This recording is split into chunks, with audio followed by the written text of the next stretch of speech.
Assalamu alaikum everyone else, and I hope that everybody is fine. So today we are going to start one more poem of second year, that is The Seven Ages, and which is written by William Shakespeare.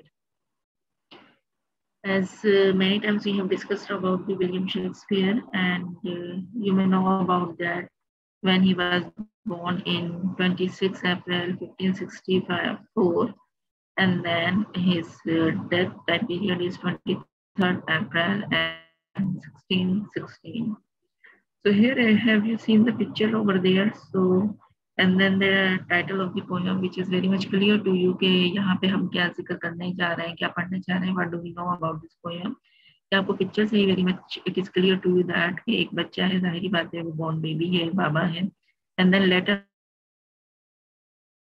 So we were discussing about the William Shakespeare के इसने poem में what he is going to discuss about that जितनी भी edges होती हैं इंसान की, either he was a born baby or a boy and then come to the age where he is going to, जाहिर बात है उससे ज़्यादा एक एक्सीड नहीं कर सकता वो अपनी एज को.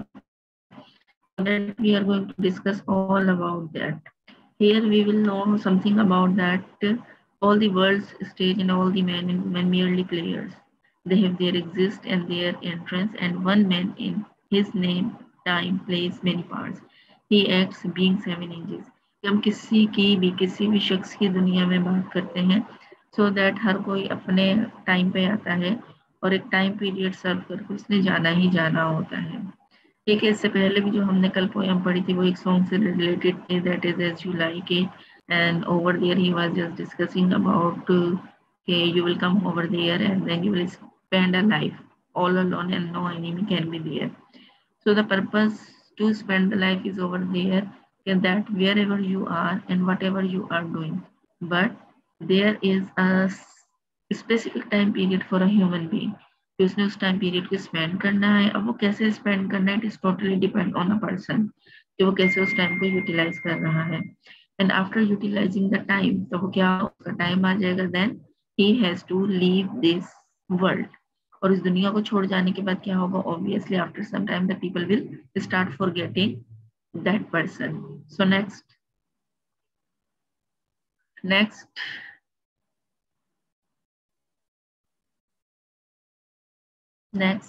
yes. Here what we are going to discuss about that the seven ages of man, introducing the poem. In this poem you can see different pictures. Okay, is living most like walking through passage, going on a voyage, or like playing part in play. So the different picture you can have to see, and different people are performing their task. Okay, on the right side you can see this, that what he is going to be. He is a wealthy man, and then or he is just passing the orders, and then accordingly he was spending his life.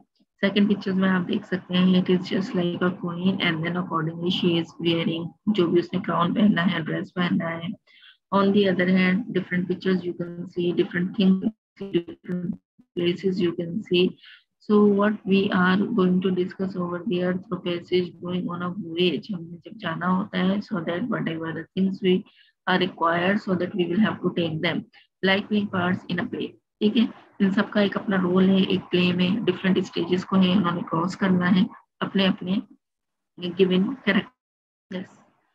So we are going to discuss about little bit introduction about the poem, and then later on we will discuss the lines of the seven ages. And these lines from Shakespeare's comedy As You Like It, Shakespeare compares the world to a stage, people, actors and their lives to roles in a play. अब यहाँ पे क्या कह रहा है Shakespeare, एक तो song वाली हमने बात की थी, उसके बाद वो कंपेयर कर रहा है लोगों की लाइफ से. Whosoever are living in this world, लोगों की लाइफ से वो क्या कंपेयर कर रहा है कि लोग जो हैं वो यहाँ पे एक्टिंग करने आए हैं. लोग क्या कहलाते हैं, दे आर एक्टर्स, वो एक्टर्स है. their lives to roles in a play, और वो अपनी जिंदगी में एक रोल को परफॉर्म करने आए हैं, and they will have to perform their role. जब अपना रोल परफॉर्म कर लेगा, आप इन दो पिक्चर्स को भी गौर से देखें, it is just like a theatre और a cinema, so that whosoever will come over there accordingly, जाहिर कैरेक्टर्स की बात हो रही है, एक्टर्स की बात हो रही है, they will have to perform over there. Performance खत्म होने के बाद क्या होगा, they will leave their places, मुस्तकिल continuously, they will not have to stand over there, ऐसा कुछ नहीं है. तो इसी तरह उसने रिलेट किया है एक रियल लाइफ को कि रियल लाइफ में हमारे साथ क्या होता है, हम same thing we are doing, कि हमने आना है, हमने परफॉर्म करना है, and then we will have to leave the particular place. In the play Jaques speak these lines as monologue. Monologue क्या होता है, singular person he is talking about, a long speech delivered by a single character. Here the lines are presented as a poem. So अभी हम lines जो हैं, जो हमारी stanzas में lines है, we will have to discuss about it. तो यहाँ पे क्या कह रहा है वो, कि it's a means long speech है डिलीवर बाय, क्योंकि एक बचपन से उसकी कहानी स्टार्ट हो रही है और एक बुढ़ापे में जाके उसकी कहानी का जो है वो एंड हो रहा है. लेकिन ड्यूरिंग दिस टाइम पीरियड में, उसकी बर्थ से लेकर उसकी डेथ तक, whatever the circumstances have been seen, और जो कुछ उसने किया है और जो कुछ उसे फेस करना पड़ता है लाइफ में, so that we will have to discuss about that. Next.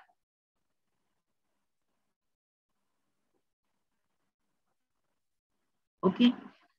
And acha, one more thing here I am going to tell you, in every poem whatever it will come, so that I can also discuss with you. Similes आपको मालूम है, to compare one thing with the another. Human being को भी हम compare कर सकते हैं with the things as well, but we will have to use as or like. लेकिन जब भी हम metaphor की बात करेंगे, so that we are also comparison between two unlike things जिनको हम पसंद नहीं करते, but we are going to compare with those things in which thing becomes another thing without the use of the word like or as.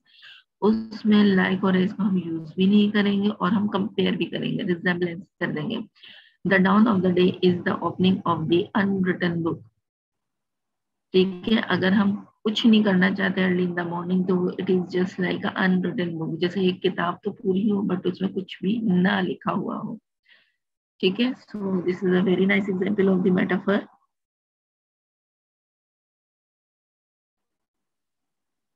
Now next.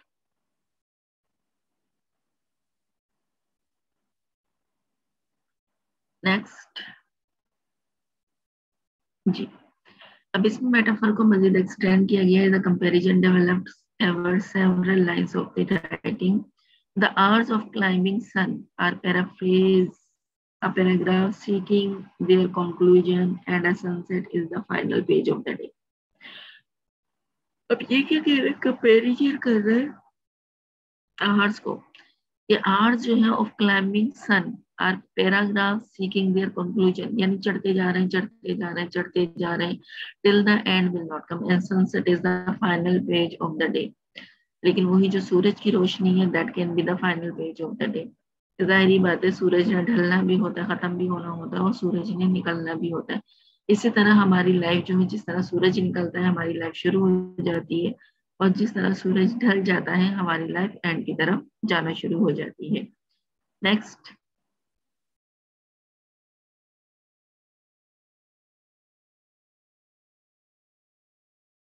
जी, अब यहाँ पे ये कनेक्शन बता रहे हैं, कनेक्शन जरा देख लेते हैं. 7 एक्ट्स.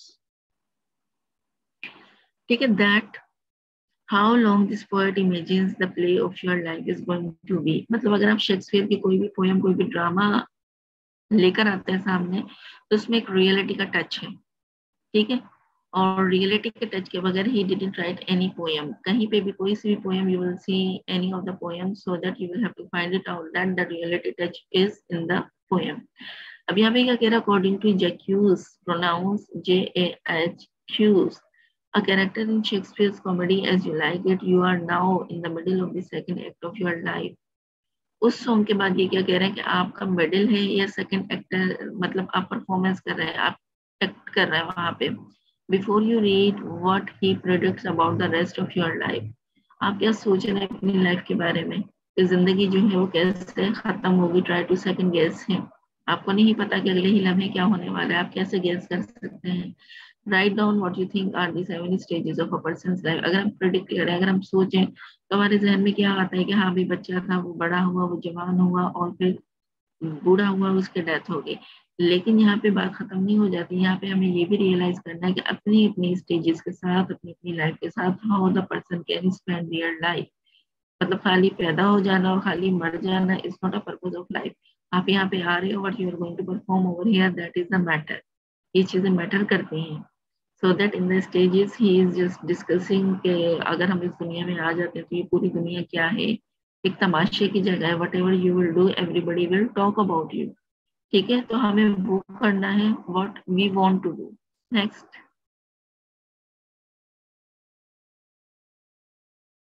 जी, अब इसमें क्या कह रहे हैं, William Shakespeare, most of what we know about William Shakespeare's life comes from the official documents and from the comments of his contemporaries. According to the parish register, Shakespeare was baptized at the Holy Trinity Church in Stratford-upon-Avon on 26 April 1564. His father, John Shakespeare, was a wool dealer, glove maker, and town official.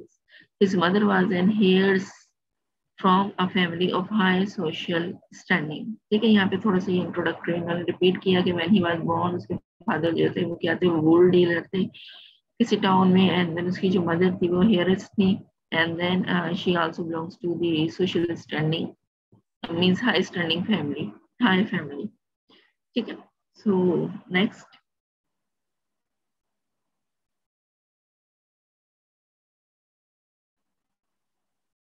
यहाँ पे हम कुछ lines discuss करने वाली which are important, and then will discuss about the stages of the life. So shall we start? So I am just reading the stanzas or few lines. And all the men and a woman merely players. They have their exist and their end dreams. And one man is his. In his place many parts. His acts of being 7 ages at first of infant. Infant की बात हो रही है, पैदा हुए हुए बच्चे की बात हो रही है यहाँ पे। तो लेट्स सी कि क्या बात हो रही है, हम इसको देख लेते हैं। Okay,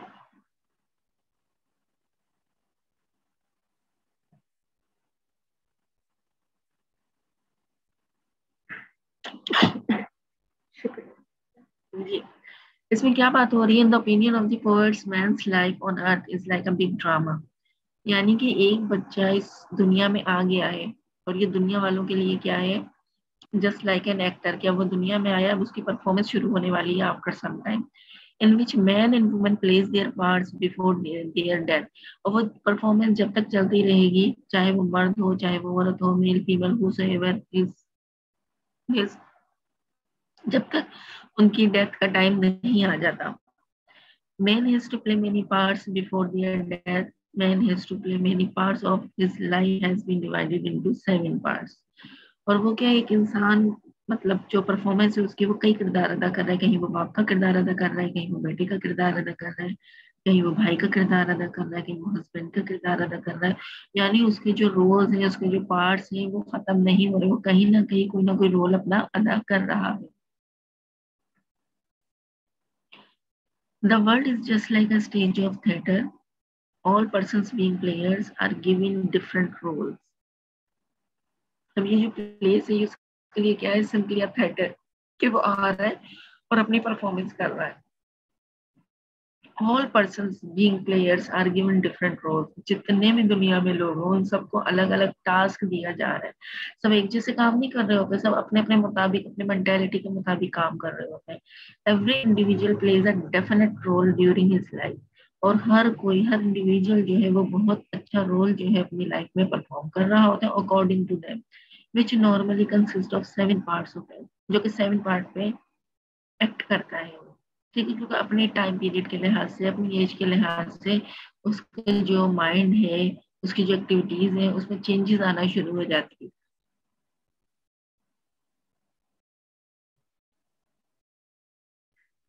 In order to make his meaning clear, he makes a comparison of life with the stage. अब अपनी मीनिंग को क्लियर करने के लिए वो क्या करता है, कंपेयर करता है लाइफ को डिफरेंट स्टेजेस से। ठीक है, the first stage of a man is being an infant, जो कि उसने फर्स्ट स्टेज की बात की है कि एक छोटा बच्चा, baby, when he enters in this world, जब वो दुनिया में आ ही जाता है, and makes his exist in this stage of world as a baby. जैसे ही वो दुनिया में आता है, लोग उसे पुकारना शुरू कर देते हैं, यानी कि उसने अपनी एग्जिस्टेंस शो कर दी है कि वो दुनिया में आ चुका है। ठीक है, नेक्स्ट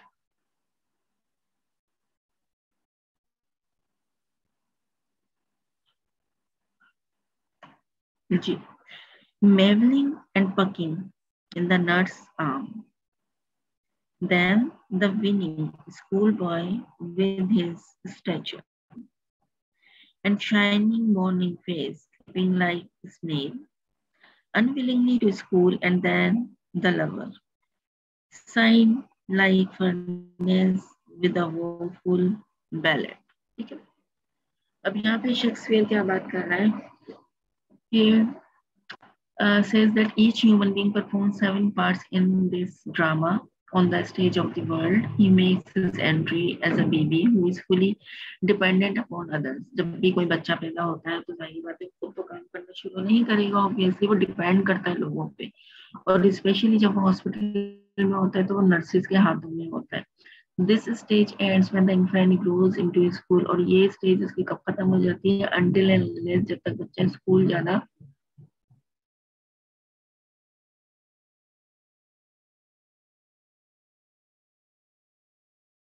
शुरू करता है तो उसकी फर्स्ट स्टेज का जो मरहल है वो खत्म हो जाता है. Shakespeare describes him as a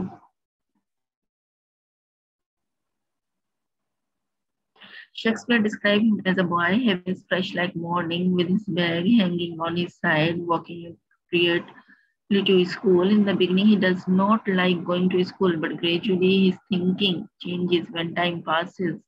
Onwards, the schoolboy transformed into a youngster. He is not an adult yet due to lack of maturity and indulges in infatuations. अब जरूरी नहीं है कि बच्चा जो है वो स्कूल जा रहा है तो उसमें बहुत समझदारी आ गई, इसके बाद कुछ नहीं है. वो सिर्फ जो स्कूल जा रहा है उसमें पढ़ने वाला तालिब इल्म है जो अपना बस्ता जो है साथ मतलब ले लेके जा रहे हैं, क्योंकि वो स्कूल का भी हैबिचुअल नहीं है. और ये कि ही वाज नॉट, जैसे एक छोटा बच्चा नहीं होता जब हम उसे स्कूल छोड़ के आते हैं तो only few children you can see they are going to school happily, लेकिन मेजोरिटी जो बच्चों की होती है वो थोड़ा घबराते हैं, वो परेशान होते हैं either where we are going. ठीक है, और फिर क्या करते हैं कि मतलब जैसे तैसे जो है स्कूल पहुंचता है और उसे ना खुशी होती है ना मतलब उसे कोई और पता होता है स्कूल के बारे में, but later on age he was spending the time over there तो उसके बाद उसको एक माहौल मिल जाता है, and as the time is passing he would be adjusted over there. फिर टाइम टू टाइम वो बिल्कुल सेट हो जाता है और उसका टाइम फिर वहां पे स्कूल में पास होना शुरू हो जाता है. तो ये उसकी लाइफ एक तरह से स्टार्ट होगी जो नेक्स्ट उसकी लाइफ है. Now next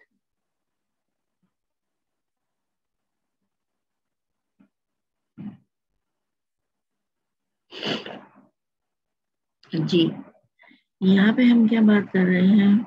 yes, made to his mistress eyebrow then a soldier full of strange oaths and bearded like the part, jealous in honor, sudden awake in quarrel, seeking the bubble reputation, even in the cannon's mouth, and then the justice. So here what we are talking about that as a lover man composed his poem about the eyebrows of his lover, then came to the fourth stage of his life, in which man makes the appearance on the world's stage as a soldier. यहाँ पे वो किसकी बात कर रहे हैं? एक lover man वो अपने आप को यहाँ पे शो कर रहा है जहाँ पे वो मतलब अपनी लाइफ से प्यार करने लगता है, उसको रियलाइज होता है कि हाँ I should have to spend my life, in which man makes his appearance on this world stage as a soldier. तो उसने किस तरह स्ट्रॉन्ग बन के अपनी लाइफ को गुजारना है. He utters wrong oath and develops a beard like that of leopard. He becomes mad after vain and transitory fame. He becomes wild and naughty, haughty, and readily picks up quarrel with anybody. He becomes a young soldier ready to fight and defend his country. He fights with the spirit of competition. He is ready to sacrifice his life for his country. Being a young man, he loses temper very quickly. He is even ready to face the cannons. He is a brave soldier. He is seeking a bubble reputation in the next role of his life. In the man becomes an agent of doing justice. अब यहाँ पे वो क्या बातें कर रहा है कि यहाँ पे वो जाहिर बातें जवान हो जाता है और मुख्तलिफ चीजों को वो देखता है और उसको रियलाइज होता है कि मुझे जो है अपनी लाइफ को किस तरह गुजारनी चाहिए. He was just like an strong soldier. और वो क्या करते हैं यहाँ पे वो उसको थोड़ा सा लव में भी दिखा रहे हैं कि वो जो है इन्वॉल्व हो जाता है, उसको अच्छा लगता है. और फिर वो क्या करते हैं जो उसका लवर बने उसकी तारीफों वगैरह में जो भी करना चाहता है वो करता है, और इसी के साथ वो एक बहादुर मर्द भी बन जाता है। ठीक है, उसके बाद वो क्या करता है, वो बहुत ज्यादा जो है कस्में वगैरह उठाता है, और मतलब अपनी बियर्ड वगैरह भी वो रख लेता है, जो कि उसको लगता है कि this is the time period where I will have to keep all the beard too, means this is the, according to him this is the maturity level. और फिर उसके रिस्पेक्ट के मामले में क्या होती है, वो बड़ा फिक्रमंद होता है, वो झगड़ा करने में निहायत ही तेज और जल्दबाज होता है। ये जो यंगस्टर एज होती है that can be a very dangerous one, ठीक है ना। अगर उससे कोई झगड़ा कर ले तो ही इज नॉट, ऐसा नहीं है कि उन्हें पीछे रहना, उसने भी बढ़ चढ़ के इसमें पार्टिसिपेट करना है, हिस्सा लेना है। और अपने आप को भी वो समझता है कि मैं जो हूँ एक सोल्जर की तरह हूँ, और मुझे फाइट करना आता है, और मैं अपनी कंट्री के लिए भी ये सब काम कर सकता हूँ ताकि मुझे शोहरत हासिल मिले। ठीक है, उसके बाद क्या आता है कि यहाँ तक के मौत के मुंह में भी उसके बाद, और एक और उसको कोई डर खौफ नहीं होता कि इस लड़ाई से मेरी जान भी जा सकती है, मैं मर भी सकता हूँ, लेकिन वो कहता है कि अगर कोई मेरी कंट्री के बारे में बोलेगा तो I will be against of it, तो मैं उसका अगेंस्ट चला जाऊंगा, मैं लड़ूंगा भी सही, चाहे इसमें मेरी जान ही क्यों ना चली जाए। ठीक है, और इसके बाद वो क्या करता है कि means face cannon is a brave soldier. He is seeking bubble reputation in the next role of his life. The man becomes an agent of doing justice. तो यहाँ पे वो क्या करता है कि उसने कहा है कि मुझे जो अपनी लाइफ स्पेंड करनी है वो बिल्कुल इंसाफ, दिलो इंसाफ की तरफ लाइफ स्पेंड करनी है। मुझे जो है मतलब इस तरीके से लाइफ स्पेंड नहीं करनी कि जिसमें मैं मतलब कोई गुनाह कर सकूं, या मतलब मतलब उसमें बहुत ज्यादा संजीदगी आ जाती है। और जो मतलब कहावतों में या मिसालों में वो जो कुछ पढ़ता है तो वो चाहता है कि उसकी लाइफ जो है बिल्कुल इसी तरह गुजरे, और अगर कोई उसके बारे में जानने की भी कोशिश करे तो वो यही कहे कि भाई ये जो है बहुत इंसाफ वाला है, जस्टिस वाला है। ठीक है, इसी तरह वो अपना किरदार जो है वो अदा करना चाहता है इन दिस एज। ठीक है, उसके बाद अब डिफरेंट स्टेजेस जो हमने यहाँ पर डिस्कस किया था कि 7 स्टेजेस हैं, we should have to discuss about all the stages one by one. Let we see क्या है आगे, अगर हमारे पास स्टेजेस आती हैं तो so that we will have to discuss about it.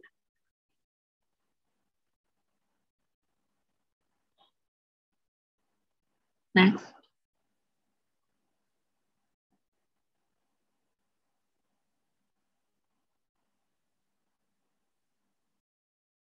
ठीक, यहाँ पे क्या कह रहे हैं, the drama of life each one of the play 7 distinct role, एक ही इंसान जो है वो डिफरेंट रोल्स को परफॉर्म कर रहा है। The author says the 7 ages of man, the 7 roles begin at birth and with death. उसके जो रोल्स है वो कब से स्टार्ट हो जाते हैं, जिस दिन से वो पैदा होता है, इस दुनिया में आता है, और जब तक वो मर नहीं जाता उसका रोल खत्म नहीं होता।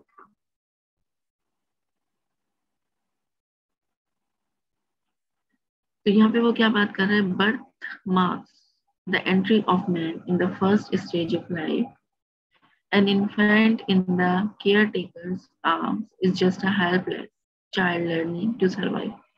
अब यहाँ पे इस स्टेज में वो क्या बात करता है कि जाहिर है जब भी कोई छोटा बच्चा है उसको तो कुछ पता ही नहीं है, एंड को नोबडी कैन हेल्प हिम और हर, उसको जो है केयर टेकर है, नर्सिस है या मदर है या कोई और है, वो सेवर इज केयर टेकर, तो वही इसकी हिफाजत करती है। Nobody else. Babies communicate with us through their cries. यानी कि अगर बच्चे को कुछ चाहिए, भूख लगी है, whatsoever, उसे कोई तकलीफ है, तो वो रोना शुरू कर देते हैं। Having been nourished in the womb of the mother, the baby learns to accept breast milk as its first food. Vomiting is common among all babies. Once a baby is breastfed, you need to burp the baby.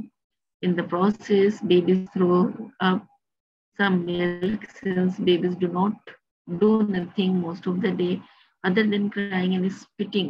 And after feeding, Shakespeare says that the first stage of life is marked by these two activities. अब छोटा बच्चा है, उसे नहीं पता उसने क्या खाना है क्या नहीं खाना, राइट। अब वो क्या करेगा, रोना शुरू कर देगा, लेकिन being a mother, as a mother, everybody knows कि उसको उसका फूड चाहिए, उसको उसका मिल्क चाहिए। और that is also the natural phenomena कि बच्चा जो है मिल्क को इनटेक करेगा तो जरूरी नहीं वो डायरेक्टली डाइजेस्ट कर ले, जो फूड जो मिल्क को डाइजेस्ट नहीं कर पाता उस फूड को वो बाहर निकाल देता है। तो sometime this condition can happen. अब इसको रिलेट कीजिएगा बुढ़ापे से, जब हमारे बुढ़ापे में ये कंडीशन होती है तो ऐसे ही बच्चों की भी कंडीशन होती है कि जो भी वो खाते पीते हैं उनका थोड़ा बहुत जो हिस्सा है they will have to pass out, निकाल देते हैं वो मुंह से। ठीक है, now this is called infancy age where A child or a baby cannot do anything else. They are helpless. Now, number two, stage number two. Stage number two.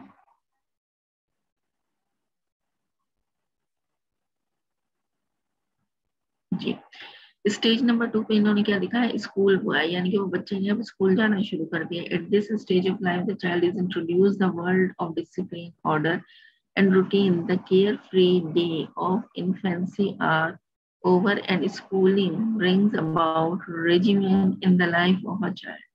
अब यहाँ पे इन्होंने क्या किया इस स्टेज में कि चाइल्ड का इंट्रोडक्शन दिया है डिसिप्लिन के हवाले से, यानी बच्चा अब जब जैसे जैसे बड़ा हो रहा है तो उसको डिसिप्लिनरी रूटीन में तो लेकर आना है ना.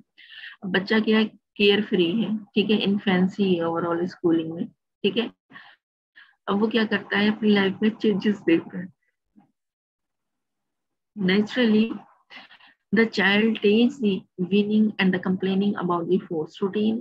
अब वो अपनी रूटीन से तंग आ चुका है, वही उसने उठना है, वही खेलना है, वही उसका जो फूड है वो इंटेक करना है. The concept of schooling has been a great change since the time of Shakespeare. अब वो शेक्सपियर के ख्याल में ये जो एक चेंज आता है, ये बच्चे के लिए बहुत बड़ा चेंज आता है. It's a big change for a child to means going to school, to send the school to the child.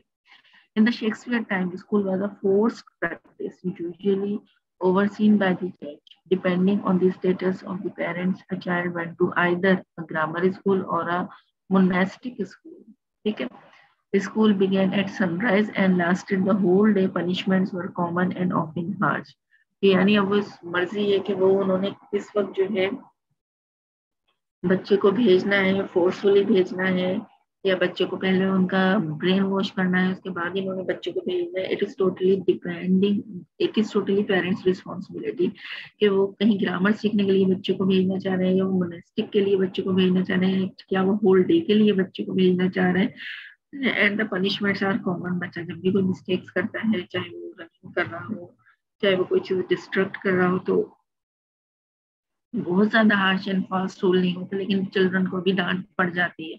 So that can be the punished were common and often harsh. ऐसा होता है कि यानी बच्चे की अब डांट खाने की एज आ गई है when he started to go to school. Next,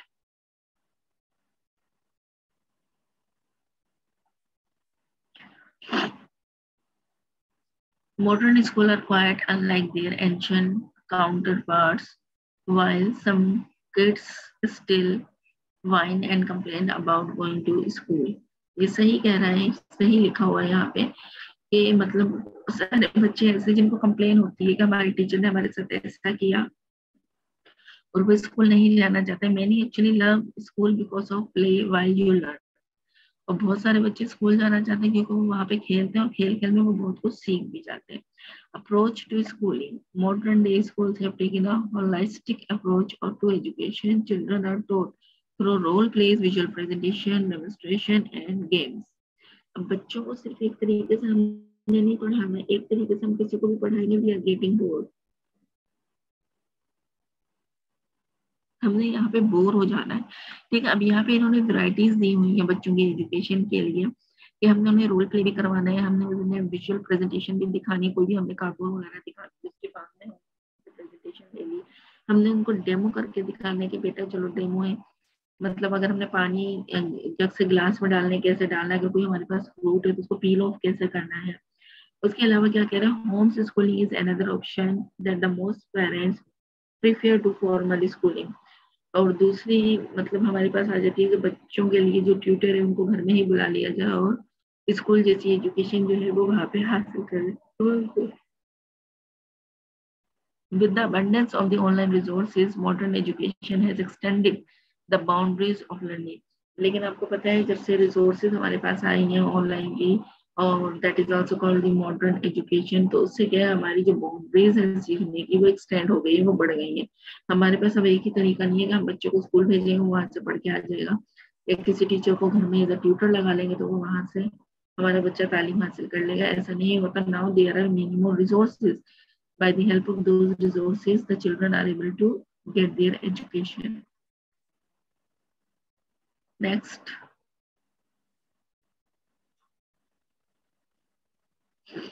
अब यहाँ पे स्टेज 3 में क्या बात कर रहे हैं, teenagers the teenager की एज आ गई है, यानी कि 13 से लेकर 19 तक की एज होती है. Times were accustomed to the social etiquette of wooing a lady. The teenagers during Shakespeare's time pined for his lover, wrote elaborate verses of love ballad, and mourned over his subject of desire. Romeo and Juliet is an icon of romance during the period of Shakespeare's. Love was sensual, deep, romantic, and full of grace and beauty.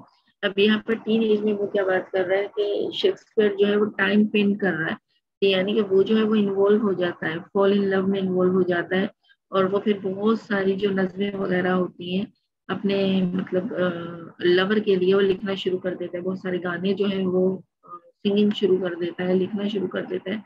And mood over his object desire, और अपनी जो ख्वाहिश आते हैं उनको पूरा करना शुरू कर देता है. Romeo and Juliet is one of the the novel which you will have to read, and over there you will have to find out it is full of romance. During the period of the Shakespeare's love was sensual, deep and romantic. उसके time period में वो किस तरीके से define करता था love को, ये sensual है, ये deep है, and then it is also romantic and full of grace and beauty. कि जो ब्यूटी इसमें है वो किसी में भी ब्यूटी नहीं है. Compare this love to the teen love of today, the modern age. Teen is technically savvy, well-informed and romantically astute. They don't express their love in amorous love letter. Who does that in the age of texting and social media? Relationships are not elaborate and romantic as they were for the medieval teenager. अब यहाँ पे क्या कर रहा है, ये comparison हो रहा है लाइफ का, ठीक है. अब लाइफ का कंपैरिजन कैसे हो रहा है, love to the teen and love of to. अब ये जो मॉडर्न एज है, टीन के टेक्निकली सिवाय well inform and romantically age to, उनको पहले से ही सारा कुछ पता है, बहुत चीजें they know. They don't express their love in arms lover letter, लेकिन वो जिसको चाहते हैं they are not going to express them, उन्हें बता नहीं पाते. Who does that in the age of texting and social media? लेकिन nowadays आप देखें कि टेक्सटिंग और सोशल मीडिया ने इस चीज को बड़ा आसान बना दिया है. Relationships are not as elaborate as romantic as they were for the medieval teenager. यानी उस टाइम पीरियड में जो रिलेशनशिप हुआ करते थे, अब इन रिलेशंस को बहुत ज्यादा आसान बना दिया गया है इस सोशल मीडिया के थ्रू. नेक्स्ट,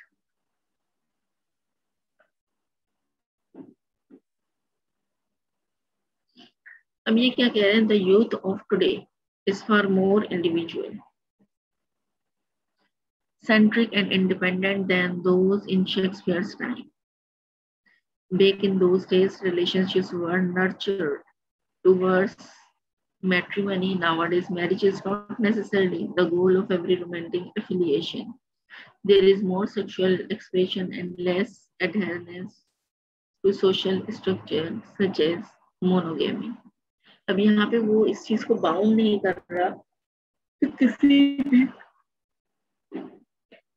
रिलेशन के लिए क्या है कि मैरिज करना ही बहुत जरूरी है, and then the affiliation will come over there, and then the you will have to express the sexual expression. ठीक है, यहाँ पे वो क्या बताने की कोशिश कर रहे हैं, यहाँ पे वो कह रहा है कि एक ऐसा भी स्ट्रक्चर होना चाहिए जो कि मोनोगेमी मैंने आपको पहले ही बताया था, individual person we are talking about, single person we are talking about. However despite all this differences, इसके अलावा जो डिफरेंसेस हैं, the teenagers of today is as angsty the teenager of the medieval time. They have to deal with unrequited love, heartbreak, depression, just as those in an ancient time. अब यहाँ की जो dealing है आप देखेंगे कि वो जो मेडिवल का टाइम पीरियड था वहां से अब बहुत ज्यादा ये चीजें बढ़ गई हैं. फ्रीक्वेंटली जो है मतलब लव किया जा रहा है, and then heart breaking is going on, depression में लोग आ गए. एंड देन अगर हम कंपेयर करें दोज एंशिएंट टाइम से, तो that was not possible at that time, ऐसा नहीं था वहां पे. नाउ नेक्स्ट,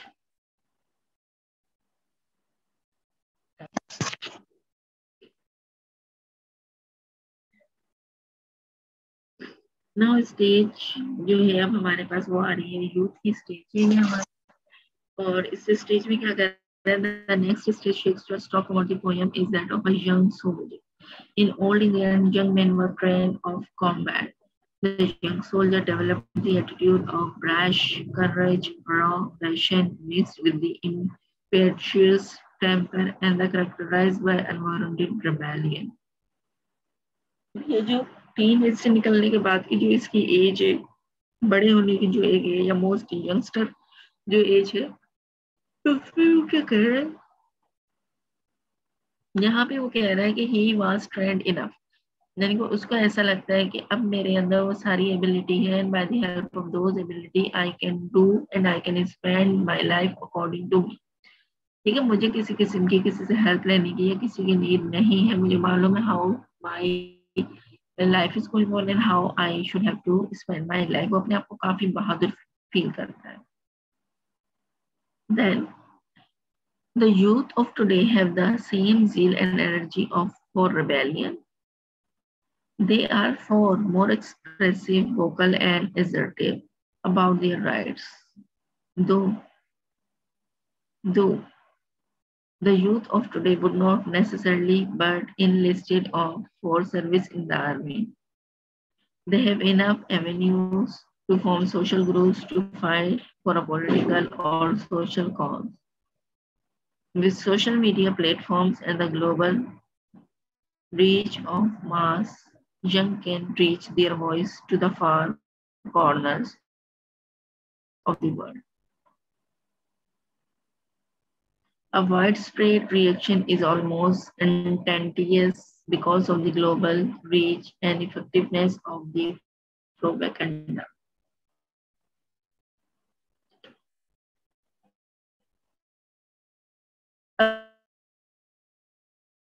अब यहाँ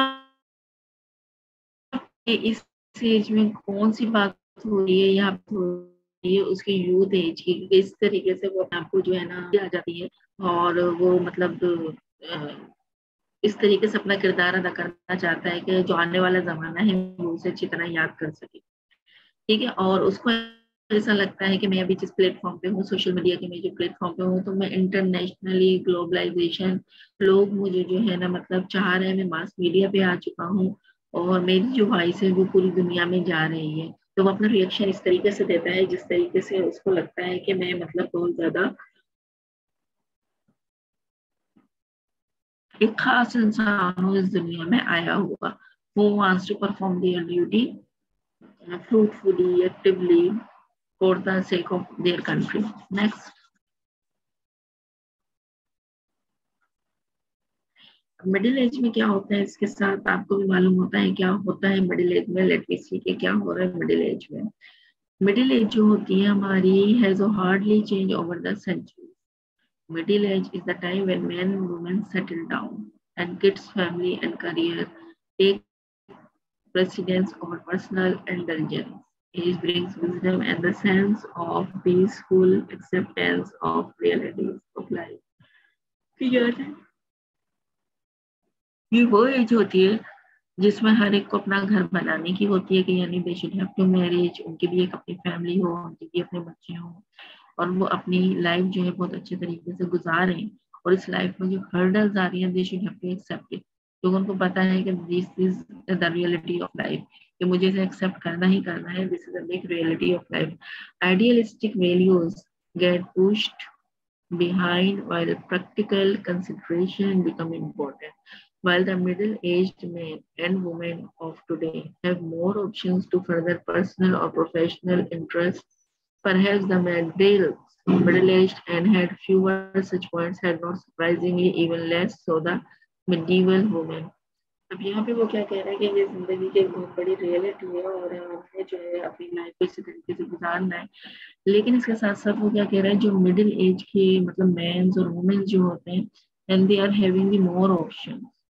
ठीक है, उनकी कुछ पर्सनल लाइफ भी होती है, कुछ प्रोफेशनल लाइफ भी होती है, और उनके अपने इंटरेस्ट भी होते हैं डिफरेंट चीजों में। लेकिन ऐसा जो है मिडिल एज में सिर्फ कुछ लोगों के पास था, मतलब सारे लोग इस तरीके से काम नहीं करते थे कि बस जो उनकी फौरन से एज आ जाए तो उसमें फौरन उनकी शादी हो जाए। Such option had not surprisingly even less soda medals women. ठीक है, ये ऑप्शन जो थे ये मेडल्स की वुमेन के लिए नहीं थे, उनके तो अर्ली एज में शादी हो जाती थी। और ये कि आइदर वो नाउ डेज क्या हो कहते हैं, लड़का हो या लड़की हो, they have been well settled होने के बाद obviously they will have to get marriage. Now next,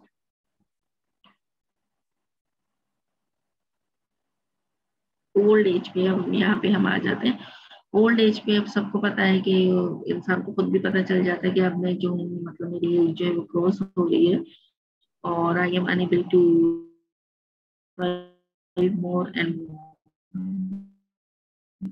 तो यहाँ पे वो क्या कह रहा है, in the 40 and a man of 50 would consider himself lucky to be alive। यानी कि अब उसको पता है कि लकीली मैं 50 तक जा सकता हूँ, हद है 60 तक जा सकता हूँ, हद है 70 तक जा सकता हूँ, लेकिन मेरे पास जो टाइम पीरियड है वो बहुत कम है। डिपेंडिंग ऑन द सोशल और economic class of the person, old age could be harsh. यानी कि मैं सोशली जो हूँ, मतलब ओल्ड एज की वजह से बहुत ज्यादा वो हार्श होना शुरू हो जाते हैं। And be valid though the old one respected for their wisdom and experience। जबकि ओल्ड लोगों को बहुत ज्यादा रिस्पेक्ट दी जाती है, जैसे हम जैसे जो लोग हैं वो हम ओल्ड लोगों को बहुत ज्यादा रिस्पेक्ट देते हैं और उनकी मतलब जहानत की वजह से, उनके एक्सपीरियंस की वजह से। Most old people suffer due to the neglect and degeneration of physical and mental difficulties. Those who were oriented towards religion pursuits fared better than the household men। अब यहाँ पे ये वो भी बात कर रहे हैं कि जैसे आजकल की जो जनरेशन है वो ज्यादातर ओल्ड पीपल को क्या करती है, निगलेक्ट कर देती है, उनके पास नहीं बैठती और मतलब उनको जो फिजिकल और मेंटली जो फैसिलिटीज की उन्हें जरूरत होती है वो नहीं देती। लाइक अगर वो बैठ के भी उनसे बातें कर लेंगे so that the people will be happy. इसके अलावा वो क्या कह रहे हैं, life is a life and vibrant for 40 years. अब 40 साल की तो जिंदगी उन्होंने गुजार दी है। Many senior aged people starting in their 70, ज्यादा से ज्यादा वो इंसान 5 जा सकता है, 70 तक जा सकता है। In the modern era are still actively involve in social activities. अब आजकल का जो दौर है उसमें जितनी भी सोशल एक्टिविटीज है उसमें जो है हमारा मीडिया उसका बड़ा रोल है, वो बहुत आगे आ गए। सोशल एक्टिविटीज हो गई, सेकेंडरी ऑक्यूपेशन हो गई और कोई भी हॉबीज हो गई, उसमें हमारा मीडिया बहुत अहम किरदार अदा कर रहा है। And then we people are spending the life according to that, कि आजकल क्या हो रहा है और हमें उसी चीज को अडॉप्ट करना है। नेक्स्ट,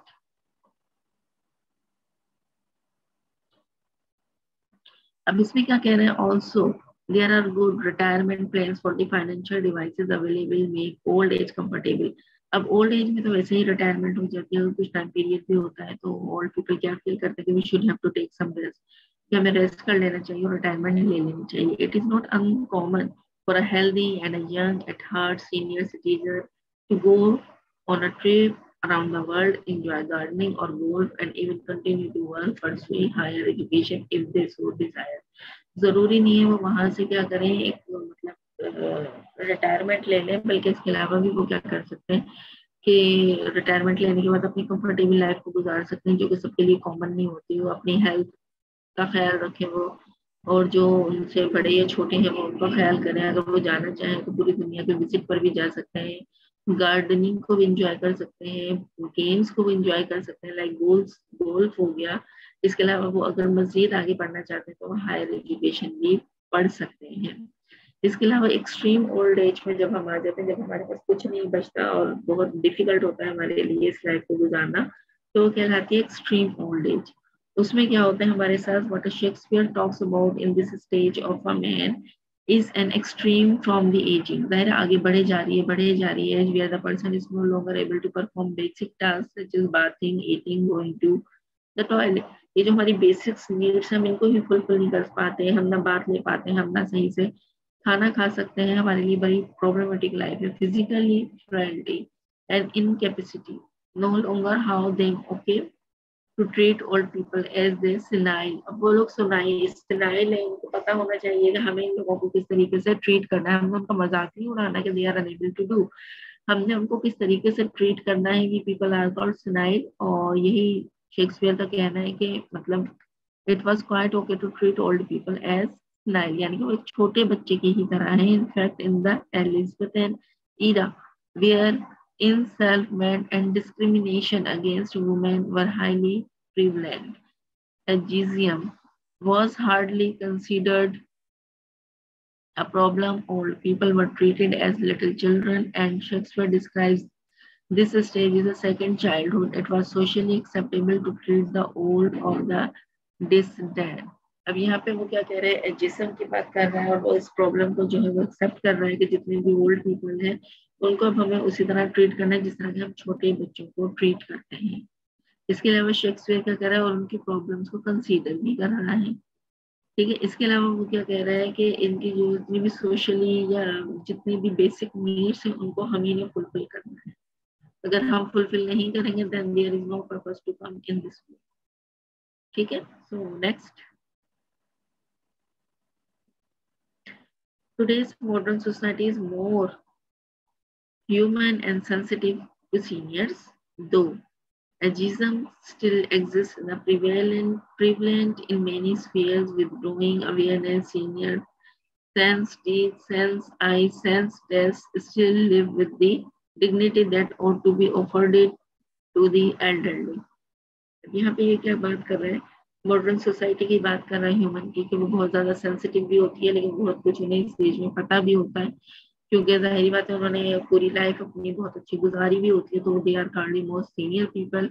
इसके अलावा क्या होता है कि वो जो है prevalent with these pairs with growing awareness seniors. अब ठीक है वो सीनियर्स होते हैं, लेकिन समहाउ उन्हें कहीं ना कहीं प्रॉब्लम हो रही होती है. They are facing the problem sense teeth, sense eyes and sense test. ना तो मतलब टीथ का उन्हें प्रॉब्लम हो रहा होता है, उन्हें नजर सही से नहीं आ रहा होता है, उन्हें खाने पीने में प्रॉब्लम हो रही होती है, उनको कोई टेस्ट नहीं आ रहा होता है. Still live with the dignity that ought to be afforded to the elderly.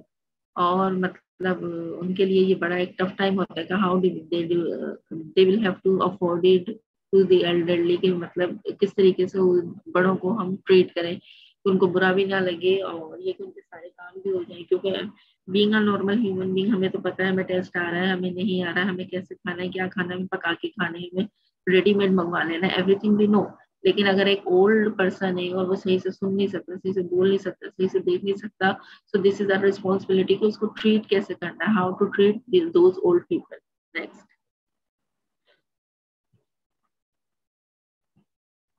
अब यहाँ पे हम थीम को थोड़ा सा डिस्कस कर लेते हैं. After the theme you people are able to write down the summary by yourself, the theme and the philosophical reflection on life and a role in it. It breaks down the complexity of human life into exceedingly simple stages and makes a sweeping generalization as to the manner in which an individual progress in life, the entirety of human life and the poet's view on it is covered in the dialogue of the Jacques in merely 7 sentences. ठीक है ना, 7 sentences में उसने अपनी life को define किया हुआ है.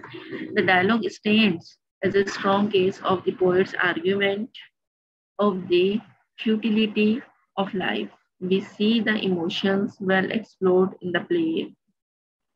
For instance, we see in the same scene the line and so form or to hour we ripe and ripe, and then from hours to hour we wrote, and thereby hang still.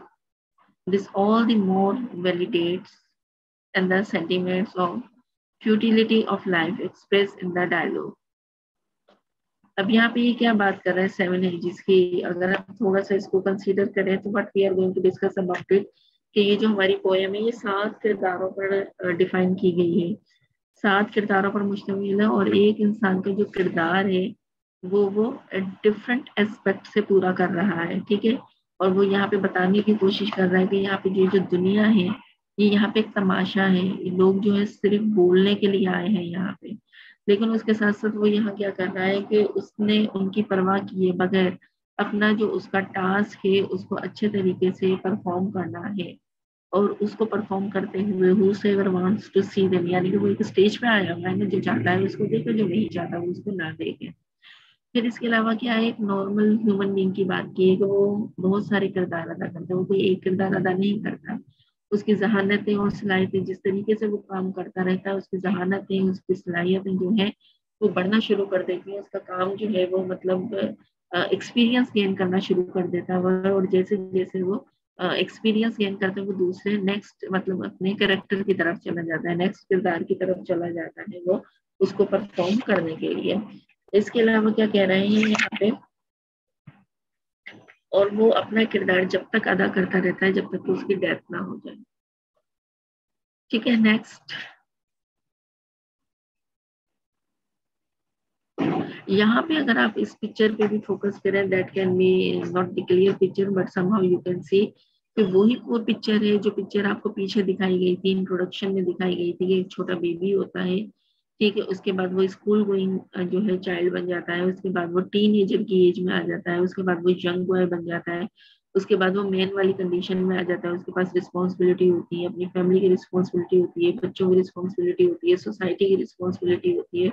उसके बाद वो old age में आ जाता है जहाँ पे वो सम हम डाउन हो जाता है, और it is very difficult for him to survive in this world, in this life. वो कैरेक्टर परफॉर्म करने में से बड़ी प्रॉब्लम होती है, और उसके बाद वो एक्सट्रीम एज में आ जाता है कि जहाँ मतलब उसके पास कोई ऐसा चांस नहीं होता, और उसको लगता है कि बस I will not be any more, यानी कभी भी, क्योंकि एज उसकी बढ़ रही होती है, at any time at any stage he could die. तो यहाँ पे ये आप देखेंगे डिफरेंट स्टेजेस हैं, इन स्टेजेस को शेक्सपियर ने डिफाइन किया है in the form of the poem the seven ages. ठीक है, so I hope so everything could be clear to you and you like it. Now inshallah tomorrow I will come with a new poem, new chapter, we will discuss about it. Thank you so much.